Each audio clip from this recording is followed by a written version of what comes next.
Alrighty, welcome to AfterBuzz TV. I'm your host, Angelo Garcia, and today we're going to be talking about Riverdale Season 2, Episode 21, Judgment Night. Wow, that episode was crazy. I mean, it had me on the edge of my seat that whole time. I mean, it opens up with the Black Hood coming after Cheryl, and she's throwing archery bows at the guy. And, this whole episode was just a roller coaster of emotions, from, deaths to riots. It just had us on the edge of our seat. I mean, I know it had me on the edge of mine. And what hit me the most about this episode was at the end when they put the death of Jughead. Jughead, I think, is one of my favorite character developments of this entire show. He really starts off from just being a kid who has a passion for writing and writing about nonsense, and then he just grows up and starts attacking, big public figures like Hiram Lodge, for example. And he just shows how much of a man he really is and how he's willing to put his life down for the people he loves and what he believes in. And, I think that says a lot about Cole Sprouse as an actor, to really hone in and have the viewers really think about what your purpose is in the show. It's just a beautiful thing what they're doing there with the Jughead character.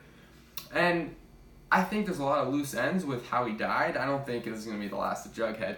In my opinion, I feel like Jughead's death is just, a way to get us riled up for the season finale where something else is going to happen, and we're not going to see the last of Jughead just yet. But this whole episode really showed me about Hiram Lodge. I hate the guy. Hiram Lodge is one of the worst characters in this show. I mean, he's a great actor, but the way he goes about it, he's just scummy to his family. The whole Papa Poutine situation, and he's in the mafia, so he's got a lot of enemies. But to put your family in danger like that and make your wife shoot a man down in front of your daughter is just cowardly. And the way he puts Hermione as a decoy. He has Hermione out there on the front lines running for mayor so he could snake behind her and get his whole master plan going, and God knows what that is. And in my opinion, the man went from a crooked businessman to just straight scummy, and his daughter even realizes it. In this episode, she says to him, I think the line is, "Oh, you're losing sight, Dad." Well, I agree with that. The man is completely losing sight of what's important, and he's totally just snaking his family, which I think is one of the worst things about him. And the whole Black Hood situation in this episode just had me on edge too, because I truly believe that Hal is not the Black Hood. And while he is a little sick and maybe he's twisted and acted maybe as a copycat Black Hood, I have no reason to believe that he's actually the serial killer, because while Hal was talking to Betty, we even see there's another Black Hood at Archie's house.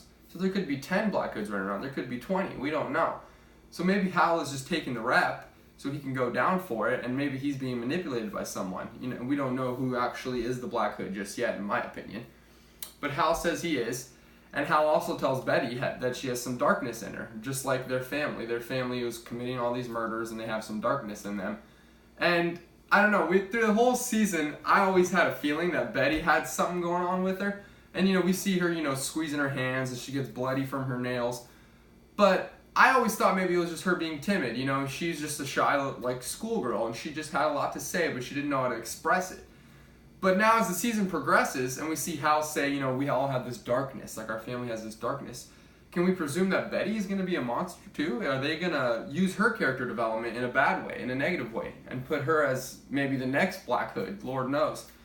So I think that whole darkness scene where Hal's explaining everything to her, that really had me thinking about what Betty's character is going to be looking like in the season finale, and maybe even next season if there is one. And I think the whole character development of Betty has been good so far, but I'm excited to see where this takes it. And the riots that had me literally wondering what's going to happen next was all a decoy by Hiram, in my opinion. I feel like even Fanes, they said Fanes was dead from a phone call from the sheriff's office. And excuse me, but that sheriff is literally crooked working with Hiram Lodge. I just want to know where the facts are, So I feel like Hiram Lodge orchestrating this whole thing to try and take over this whole town of Riverdale. And I'm really excited to see where this episode's taking us into the season finale, and this was a great prelude to the season finale, in my opinion. And we're going to check back in with you guys. Thanks for watching AfterBuzz TV. Follow us at AfterBuzz. I'm your host, Angelo Garcia. We'll buzz you later.